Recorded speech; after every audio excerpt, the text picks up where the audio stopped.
የተከበራችሁ የኢትዮጵያ ሕዝቦች ባለፉት ጥቂት ሳምንታት ዓለምን የገጠመውን አዲሱን ቫይረስ በሚመለከት በየጊዜው መነጋገር የዕለት ተዕለት አጀንዳችን መሆን ከጀመረ ውሎ አድሯል።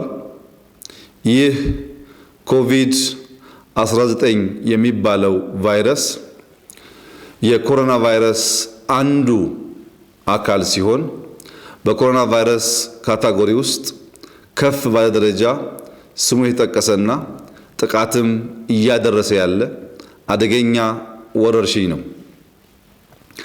የዚህ አደገኛ ወረርሽኝ ከበረታን፣ ከተደማመጥን፣ በጋራ ከሰራን ከዚህ ቀደም የሰው ልጅ ተቋቁሞ እንዳሸነፋቸው በርካታ ፈተናዎች፣ ተላላፊ በሽታዎች ሁሉ ለማሸነፍ ዛሬ ከትናንት ይልቅ የተሻለ ዕድልና ተስፋ አለ። ቴክኖሎጂው፣ የሕክምና ሳይንስ ጥበቡ፣ ዓለም ባጠረ ጊዜ የመተጋገዝ አቅሙ ከዚህ ቀደም ከነበሩት ወረርሽኞችና ፈታኝ ወቅቶች ዓለም በተሻለ ደረጃ ለመከላከል አቅም እንዳላት የሚያሳይ ነው። ባለፉት ሺህ ዓመታት የሰው ልጅ በርካታ ፈተናዎች በተለይም ወረርሽኞችን አስተናግዷል። እነዚህ ወረርሽኞች ብዙዎቹ የተወሰነውን የዓለም ክፍል ሲያጠቁ፣ ጥቂቶቹ ደግሞ ዓለምን ያዳረሱ ነበሩ። የሰውን ልጅ በብዙ ቁጥር የጨረሱ፣ የታሪክን አቅጣጫ የቀየሩ፣ የሰው ልጅ ራሱን ለማዳን አዳዲስ ፈጠራዎች እንዲያደርግ እድል የከፈቱም ነበሩ። በአንዳንድ ወቅቶች የሰውን ልጅ ሕልውናና ስልጣኔ ከነጭራሹ የሚደመስሱ እስኪመስሉ ድረስ አደገኛ ወረርሽኞች፣ ተግዳሮቶችን የሰው ልጅ ተቋቁሞ ትውልድን ማስቀጠል ችሏል። ከነዚህ አደገኛ ገጠመኞቹ መካከል ጥቂቶቹን ለመግለጽ እንዲቻል በመጀመሪያ የዘርፉ ሙያተኞች እንደዚህ አይነት ወረርሽኞችን በሶስት ከፍለው ያስቀምጧቸዋል። የመጀመሪያው ኢንደሚክ የሚባለው በተወሰነ ቦታ ላይ በወረርሽኝ መልክ የሰውን ልጅ የሚፈታተን የሚገል ሲሆን እንደ ወባ ያለው በሽታ ኢንደሚክ ሊባል ይችላል። ውስን ቦታ በተደጋጋሚ እየመጣ የሚያጠቃ የሰውን ልጅ ሕይወት የሚቀጥፍ ሲሆን ኢንደሚክ ይባላል። ሁለተኛው አይነት ከኢንደሚክ ከፍ የሚለው ኤፒደሚክ የሚባለው ሰፋ ያለ ቦታ ከሀገር እስከ መሻገር የሚደርስ በማጥቃት አቅሙም ከኢንደሚኩ ከፍ ያለ እንደ ኢቦላ ያለውን ወረርሽኝ ደግሞ ኤፒደሚክ ይሉታል። ሶስተኛው ከአህጉር በመሻገር በርካታውን የዓለም ክፍል የሚያጠቃውንና ሕይወት በመቅጠፍ የሚታወቀውን አይነት ወረርሽኝ ደግሞ ፓንደሚክ ተብሎ ይከፈላል። ይህ ፓንደሚክ የሚባለው ከአንድ ሀገር ከአንድ አህጉር በላይ በርከት ያለ ቦታ የሚሸፍንና ብዙዎችን የሚገድል የሰው ልጆችን በአስከፊ ሁኔታ የሚፈታተን አይነት ወረርሽኝ ነው። እነዚህ ወረርሽኞች በሰው ልጅ ታሪክ ውስጥ ያሉትን ጥቂቶቹን እንደ ምሳሌ ለማንሳት፣ ለምሳሌ አንደኛው ተጠቃሽ ወረርሽኝ ጥቁር ሞት ወይም ብላክ ዴዝ ይባላል። ይህ በሽታ በዓለም ላይ የተከሰተው እንደ አውሮፓውያን አቆጣጠር በ1346 አካባቢ ሲሆን የበሽታው መንስኤ የባክቴሪያ ኢንፌክሽን ነበር። ይህ የባክቴሪያ ኢንፌክሽን አይጦችና ቁንጫ የማስተላለፊያ መንገዶች በመሆን በሰው ልጅ ላይ ከፍተኛ የሆነ ጥቃት እንዲፈጽም አስችለዋል።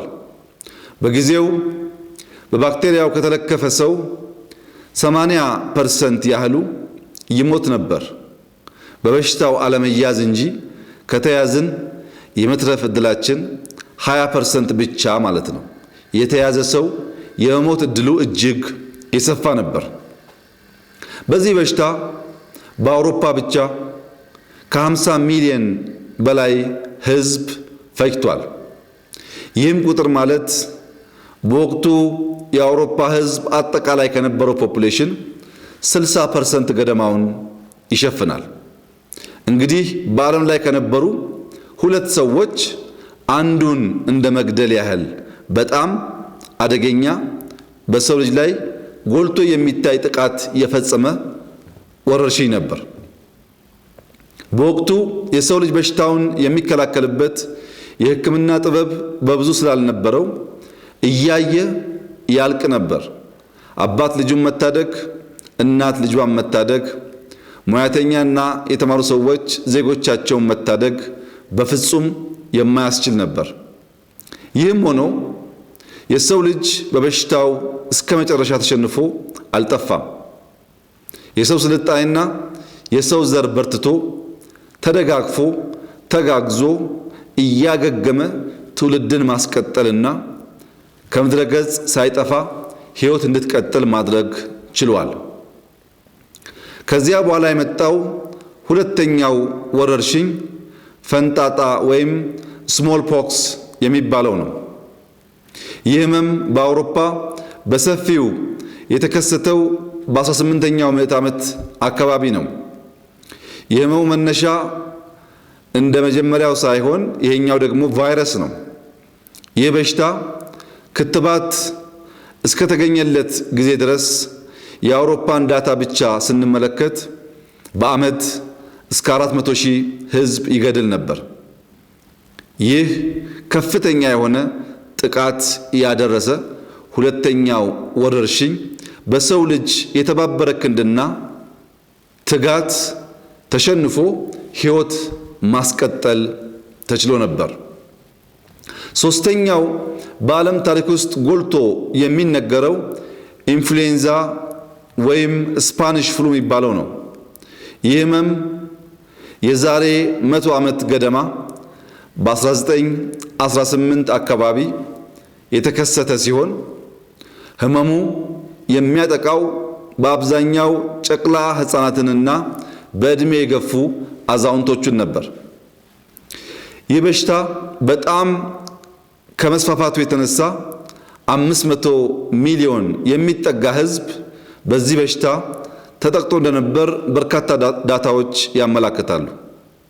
ይህም ማለት ከዓለም ሕዝብ 1/4ኛው በዚህ በሽታ ተጠቂ ነበር ማለት ነው። በዚህ ህመም በወቅቱ የሞተው ሕዝብ ቁጥር የተሟላ ዳታ ባይገኝም አንዳንድ ማስረጃዎች እንደሚያሳዩት ከ50 እስከ 100 ሚሊዮን ሕዝብ ይገመታል። ይህም በሽታ ቢሆን ብዙ ሕዝብ የፈጀ አደገኛ ወረርሽኝም ቢሆን መጨረሻ ክትባት ተገኝቶለትና የሰው ልጅ የተፈጥሮ የሰውነት የመከላከያ አቅሙ ጉልበቱ በርትቶ ይህንን ወረርሽኝ ማሸነፍ ችሏል።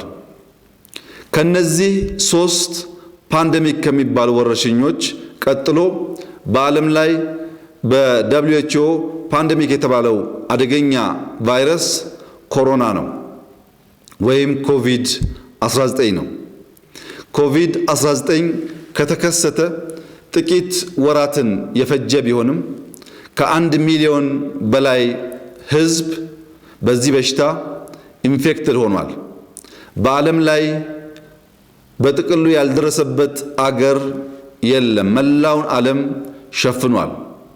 በአፍሪካ ብቻ ያለውን ዝንባሌ ስንመለከት ከአንድ ሳምንት በፊት አፍሪካ ውስጥ 3000 ሰው ብቻ የተጠቃ ሲሆን ከአንድ ሳምንት በኋላ ዳብል በመሆን ከ7000 ሰው በላይ በዚህ ቫይረስ ኢንፌክትድ ሆኗል ወይም ተበክሏል። ከነዚህ ውስጥ ከ286 ሰው በላይ ሕይወቱ አልፏል። ይህ በአፍሪካ እየፈጠነ ያለው የወረርሽኝ ጥቃት ቁጥር ቀደም ሲል ከነበሩት ወረርሽኞች አንጻር ሲታይ በፍጥነት እየተዘረጋ ያለና መተሳሰር፣ መደጋገፍ መደማመጥ በእጅጉ የሚጠይቅ ነው። ይህን ወረርሽኝ በከፍተኛ ደረጃ መጠንቀቅ የሚያስፈልግበት ምክንያት ወረርሽኙ በአንድ በኩል የሰው ልጆች ሕይወት እየቀጠፈ በርካቶችን እያራገፈ ያለ ሲሆን በሌላ በኩል በአጭር ጊዜ ማገገም በማያስችል ሁኔታ የዓለምን ኢኮኖሚ መጥቷል። በተለይም የአፍሪካ ኢኮኖሚ ከዚህ አንጻር ለሚቀጥሉት ዓመታት ማገገም እስኪያቅተው ድረስ በከፍተኛ ደረጃ ተመቷል። እንግዲህ ይህ በሽታ በፍጥነት እየተዛመተ ያለ ሲሆን ኢኮኖሚውንና ሰዎች የመቅጠፍ አቅሙ ባላደጉ ባልበረቱ መንግስታትና ሀገራት ብቻ ሳይሆን ጠንካራ የሚባሉ ሀያላን ሀገራትም ጭምር አስክሬን ማስቀመጫ እስኪቸግራቸው ድረስ በአንዳንድ ከተሞች እጅግ አስከፊ የሆነ ጥፋት እንድንታዘብ እንድናይ አድርጎናል። በዚህ ዘመን የተሻለ ሕይወት የማትረፍ የሕክምና አቅም በዓለማችን ደረጃ የተፈጠረ ቢሆንም በንጽጽር የተሻለ መሰረተ ልማት እና ኢንፎርሜሽን ልውውጥ ያለ ቢሆንም የተሻለ ዓለማዊ ትስስር እና ትብብር ያለ ቢሆንም የተሻለ ህዝባዊ እሴትና ጠንካራ መንግስታት ያሉ ቢሆንም እኛ በአፍሪካ የምንገኝ እድገት ላይ ያለን ሀገሮች ኮሮናን ተዋግተን አሸንፈን የአፍሪካ ህዝቦች ከዓለም ህዝቦች ጋር ትውልድ መቀጠሉን ለማረጋገጥ ከፍተኛ ጥረት እና በኃላፊነት መንፈስ መስራት ይጠይቃል። መላው የኢትዮጵያ ህዝብ ይህንን በሽታ እስካሁን በኢትዮጵያ ውስጥ በዚህ በሽታ ጥቃት የሞተ ሰው ባለመኖሩ በሽታውን ቀለል አድርጎ የማየትና ገዳይ እንዳልሆነ የመመልከት ዝንባሌ ይታያል። በሌላ መንገድ መንግስት እንደ አንዳንድ ሀገራት ሙሉ በሙሉ ገበያውን እንቅስቃሴ ለምን አይዘጋም የሚሉ ወገኖችም በስፋት ይደመጣሉ። ኢትዮጵያን የተሻለ አቅም እንዳላቸው ሀገራት እንዳንዘጋ የሚያደርገን ሁላችሁም ቤታችሁ ግቡ ብንል ቤት የሌላቸው በርካታ ቁጥር ያላቸው ዜጎች እንዳሉን ስለምናቅ ቤት ያላቸውም ቢሆኑ በቀን ወጥተው የዕለት ጉርሳቸውን ካልሰሩ መንግስት ምግብ ማቅረብ የማይችል እነሱ ደግሞ ካልወጡ የማይበሉ ከሆነ በአንድ መንገድ ህይወታቸውን ብንታደግም በሌላ መንገድ ህይወታቸውን ስለምናጣ ሌላ ሀገር ያየነውን እንዳለ እዚህ አመጡ መተግበር ስለሚያስቸግር ከኛ ሁኔታ አንፃር ተመካክረን ተወያይተን በአቅማችን ልክ ሞት ቀንሰን በሽታውን መከላከል እንድንችል በርካታ ውይይቶች፣ የማስተማሪያ መንገዶች ስንከተል መቆየታችን ህዝባችን ይገነዘባል።